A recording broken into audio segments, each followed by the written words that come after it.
అక్కడికి ఇడుపులపాయలు ఉన్నటువంటి వైఎస్ఆర్ ఘాట్ దగ్గరికి జగన్మోహన్ రెడ్డి చేరుకున్నారు. సో ముందుగా జగనే అక్కడ తన తండ్రి దివంగత ముఖ్యమంత్రి వైఎస్ రాజశేఖర్ నివాళులర్పించే అవకాశం ఉంది. ఈరోజు 75వ జయంతి ఉత్సవాలు నిర్వహించుకుంటున్నారు రాష్ట్ర వ్యాప్తంగా వైఎస్ఆర్సీపీ పార్టీ శ్రేణులు మొత్తం కూడా.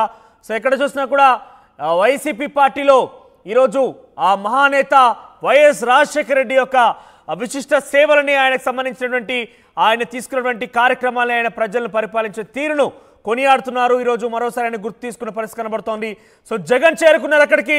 తల్లి విజయమ్మతో కలిసి ఆయన వైఎస్ఆర్ ఘాట్ వద్ద నివాళులర్పించే అవకాశం కనబడుతోంది. ఇప్పటికే చేరుకున్నారు.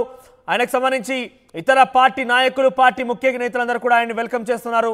సో ప్రజెంట్ విజయమ్మ ముందుగానే అక్కడ చేరుకుంది. అసలు షెడ్యూల్ ప్రకారంగా అయితే 7:30 నివాళులర్పించాల్సినట్టుగా షెడ్యూల్లో ఉంది. కానీ కొంత ఆలస్యం జరిగినట్టు తెలుస్తోంది. మనకు ఒక 2 నిమిషాల ఆలస్యం కూడా జరిగింది. సో ఇక్కడికి ఇప్పటికే విజయమ్మ చేరుకున్నారు. ఇక ఆల్రెడీ జగన్ కూడా అక్కడికి చేరుకున్నారు. జగన్ పార్టీ నాయకులతో ముచ్చటిస్తున్నారు.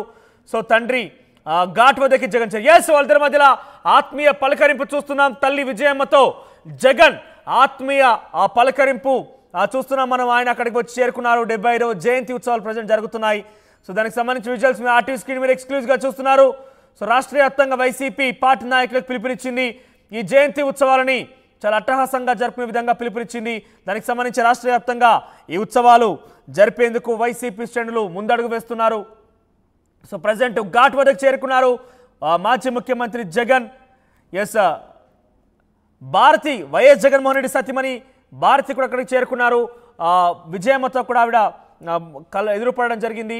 సో చూస్తున్నాం మనం ఆర్టీవీ స్క్రీన్ పైన జగన్ విజయమ్మ ఇద్దరు కూడా ఒకే ఫ్రేమ్లో ఉన్నారు. ప్రజెంట్ అయితే ఇద్దరు కూడా నివాళులర్పించే అవకాశం కనబడుతోంది. ఇక వెనకాల మొత్తం కూడా వైఎస్ఆర్తో కలిసి పనిచేసినటువంటి కొంతమంది సీనియర్ నాయకులు కావచ్చు, ఆయనతో పనిచేసినటువంటి అనుభవం ఉన్నటువంటి ఇతర అనుచరులు కావచ్చు, ముఖ్య నాయకులందరూ కూడా ఇక్కడ హాజరయ్యారు. సో మరొకసారి చూడొచ్చు మీరు, వైఎస్ భారతితో విజయమ్మ అలా కరాచలనం చేసి వచ్చింది. సో ఇతర నాయకులు కూడా ఉన్నారు. సో జగన్ అక్కడ నివాళులర్పించబోతున్నారు. సో ఒకసారి చూద్దాం అక్కడ ఏం జరుగుతుంది అనేది.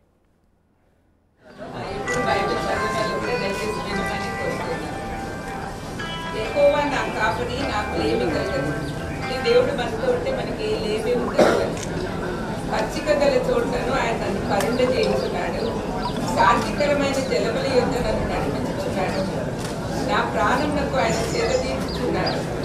తన నామమును బట్టి నీతి మార్గములలో నన్ను నడిపించుకున్నాడు. సాధారణకారు లోయలో నేను సంచరించినాను. ఏ అపాయం నాకు భయపడదు. నీవు నాకు తోడయ్యుందు. నీ చుట్టుకడలు నీ దండములు నన్ను ఆదరించు. నా శత్రువులు ఎదుట నీవు నాకు భోజనం సిద్ధపరచుకున్నావు. నూనెతో నా తలాంటి ఉన్నావు. నా గిన్నె నిండి పొందుతున్నది. నేను ప్రతిదినముల నీవు కృపాక్షేమంలో నా వెంట వచ్చింది. చిరకాలము ఎక్కువ మందిరంలో నేను నివాసం చేసింది. దేవుడి ఎందుకు భయభక్తులు కలిగి ఉంటే ఏ కష్టము రాదు అంటే రాకుండా ఉండదు. కానీ వచ్చినప్పుడు దేవుడు మనతో ఉంటాడు. ఎలాంటి సమస్యలైనా ఎదుర్కోవడానికి దేవుడు శక్తి ఇస్తాడు.